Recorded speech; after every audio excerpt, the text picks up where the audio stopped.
বিসমিল্লাহির রহমানির রহিম। আলহামদুলিল্লাহ, সমস্ত প্রশংসা মহান আল্লাহ পাকের, যিনি আমাদের আদি পিতাকে পুতুল রূপে সৃজন করে তার নিজ ভাণ্ড থেকে আত্মা দিয়েছিলেন। আদি পিতা সেই আত্মা পেয়ে আত্মায় আত্মবান হয়ে মহারবের প্রশংসায় বলে উঠেছিলেন আলহামদুলিল্লাহ। আমরাও সেই অনাদিকালে পরে সেই পিতারই মতো আকার সুরতের মানুষ হতে পেরে, তাই যার যার নিজ নিজ আকার সুরতের দিকে লক্ষ্য করে একবার বলে উঠি আলহামদুলিল্লাহ। আলহামদুলিল্লাহ। অতঃপর যে নবীর নবুয়তে আমরা এসে হাজির হয়েছি, তিনি হলেন বিশ্ব নবী, সকল নবীর নবী, এই কুল মাকলুকাতের নবী এবং এই ইসলাম ধর্মের প্রচারকারী এবং প্রতিষ্ঠাকারী সেই নবীর শানে একবার খাস দরুদ শরীফ পাঠ করি। আল্লাহুম্মা সাল্লি আলা সাইয়্যিদিনা মাওলানা মুহাম্মদ ইয়াসিলাতিলাইকা ওয়ালিয়াস। উপস্থিত আমার প্রাণপ্রিয় মুর্শিদ এবং দ্বীনি যুগের হেদায়েতি ভাই ও বোনেরা, সবার প্রতি আমার সালাম, আসসালামু আলাইকুম ইয়া রাহমাতুল্লাহ। আজ সোমবার, প্রতি সোমবারের ন্যায় আমাদের মুর্শিদ পাকের উদ্যোগে এই জালসা হয়ে থাকে। সেই জালসায় যে আমরা করতে চলেছি, আমরা সেই আদম নূরের সত্য বাণীগুলো এই বিশ্বের মানব জাতিকে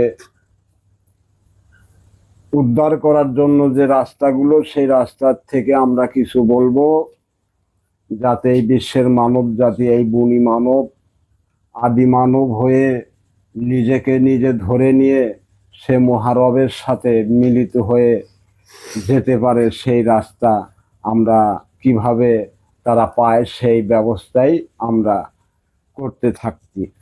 করে থাকি।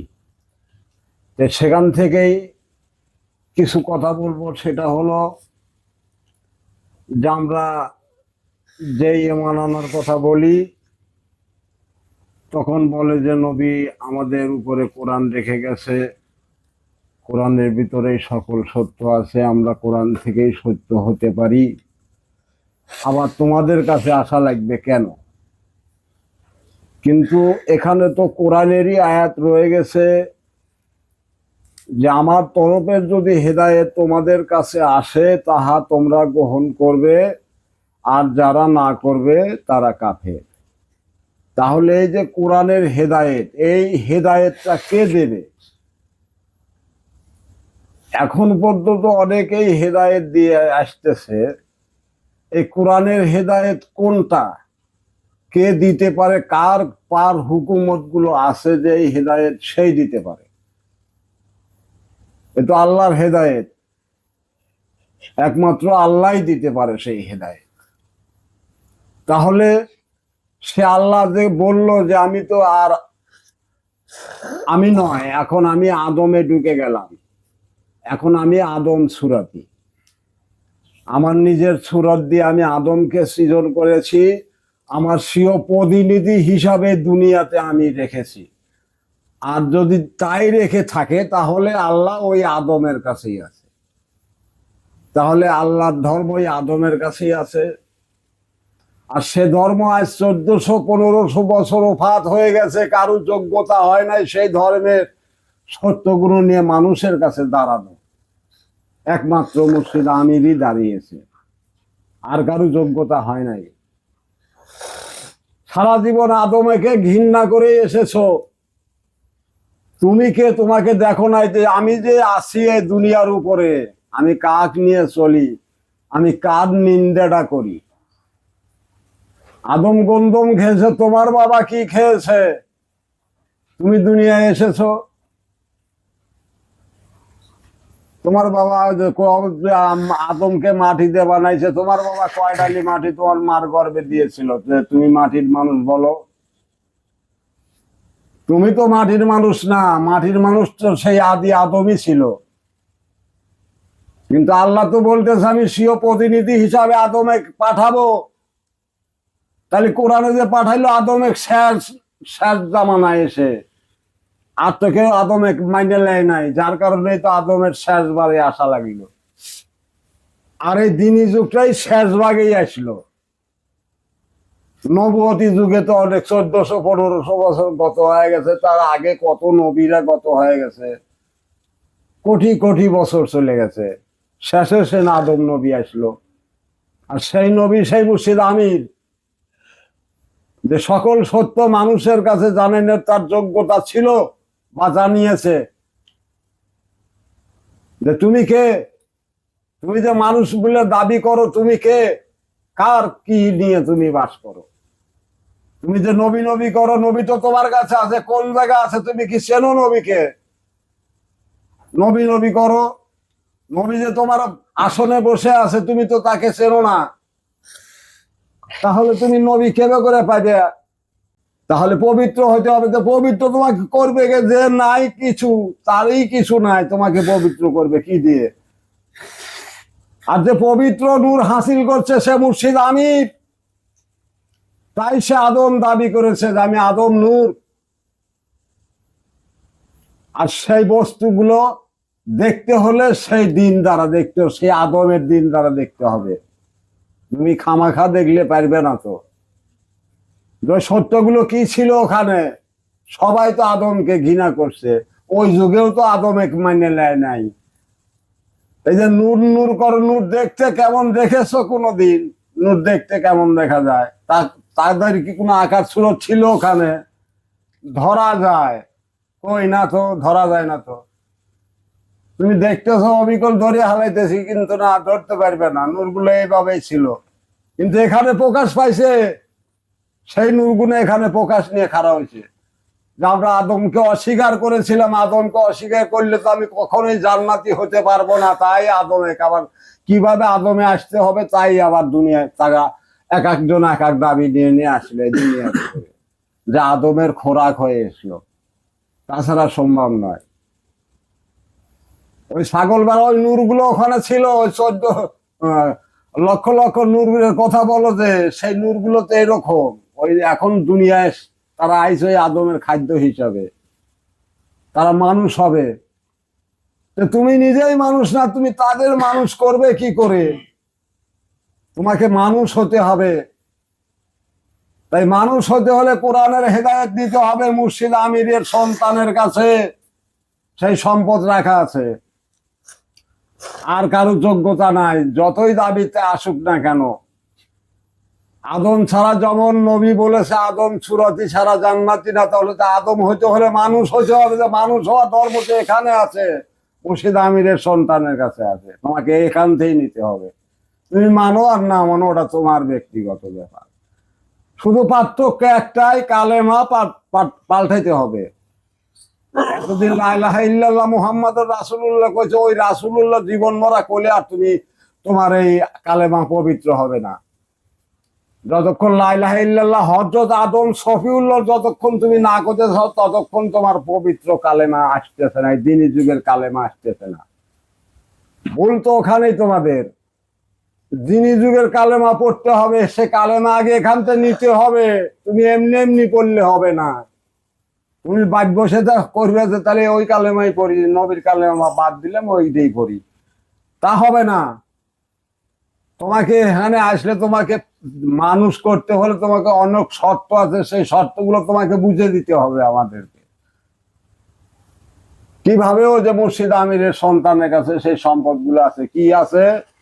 যে কোরআন বলেছে যে তুমি তোমার দিনের ইবাদত করো, তুমি তোমার দিনের ইবাদত করো। তুমি তোমার দিন পাইবে কোথার থেকে? তোমার তো কিছু নাই। তাহলে তোমার করতে হলে একজনের কাছ থেকে নিতে হবে, আর নেওয়ার রাস্তাটা ওই এক জায়গাটাই আছে, আর দ্বিতীয় কোনো জায়গা নাই।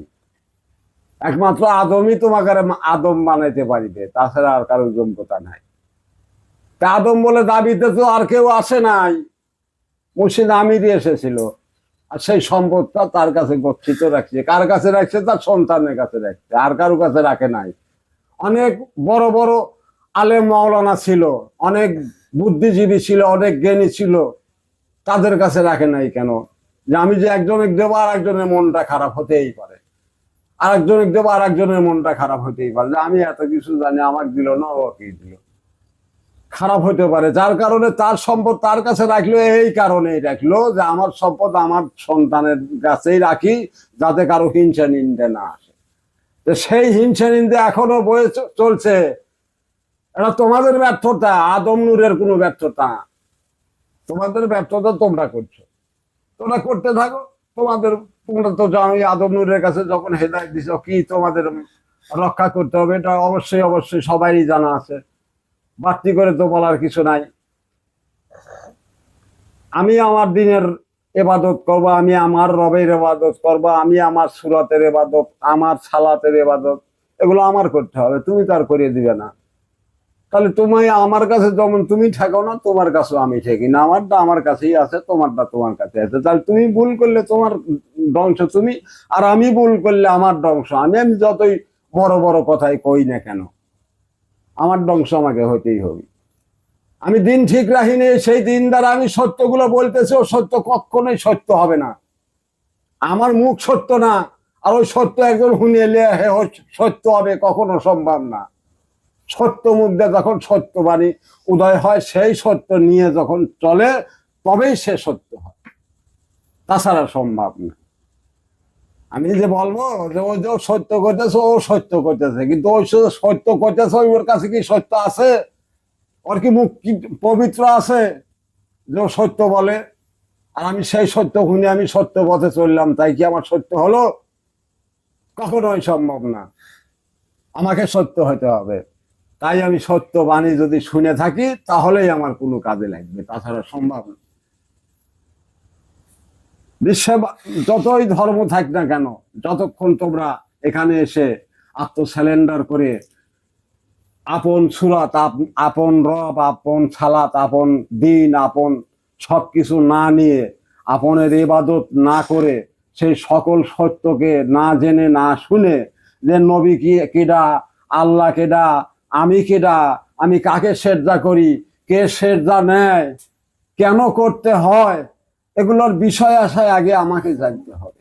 আর জানার রাস্তাই এই জায়গা আছে, তাছাড়া আর কারো যোগ্যতা নাই।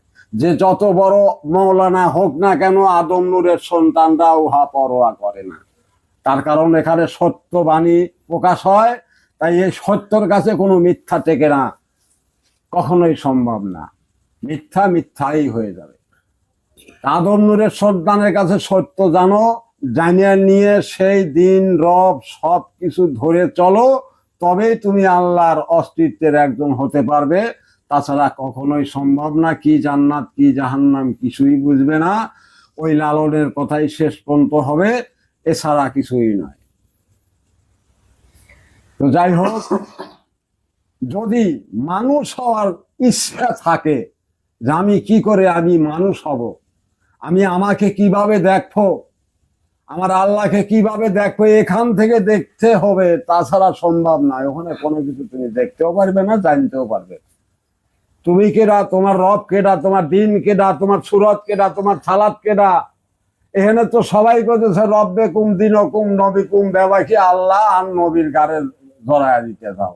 কিন্তু আল্লাহ নবী কিন্তু, এই আল্লাহ কিন্তু দুনিয়ায় আসে না, আইসে আদম। আমার রব আদম, দিন আদম, সুরাত আদম, সালাত আদম, সিও কেবলা, হেডাও আদম। এই জবাব যদি দিতে পারো, তাহলে তুমি জান্নাতের মানুষের হাতে সঙ্গ হতে পারবে, তাছাড়া সম্ভব। রব আদম, দিন আদম, সুরাত আদম, সালাত আদম, তবেই তোমাকে ওই জান্নাতি মেহমানরা চিনবে, তাছাড়া সম্ভব নয়। তাহলে ওই আদম হইতে হলে আদমের বীজ মন্ত্রকে তোমাকে বহন করতে হবে। কিভাবে আদম হওয়া যায় তার সকল কিছু এখানে সত্য আছে, সকল কিছু তোমাকে সত্য করে দিবে। সেই সত্যকে সত্য করে তবেই তুমি সত্য পথে ধাবিত হয়ে তোমার সঠিক ইবাদত তুমি যদি করতে পারো, তাহলেই তুমি সেই জান্নাতি মানুষ হতে পারবে, তাছাড়া কখনোই সম্ভব না। যতই নামাজ পড়ি, যতই রোজা করি, যতই হজ করি, যতই জাকাত দেই না কেন, ইহা কোনো কাজেই আসবে না যতক্ষণ আমি কোরআনের হেদায়েত না নেব, আমি সেই তওবার রাস্তায় না চলবো, ততক্ষণ আমি কোরআনের কেহই না এবং আল্লাহ রাসূলের কেহই না। তো যা হোক, আরো ভাইয়েরা আছে, তারা বক্তব্য দিবে। আমি এ বলেই এখানেই সমাপ্তি করছি। সুবহানাল্লাহি বিহামদি, সুবহানাল্লাহি আলিউল আযীম। সবার প্রতি আমার সালাম। আসসালামু আলাইকুম। ওয়ালাইকুম আসসালাম।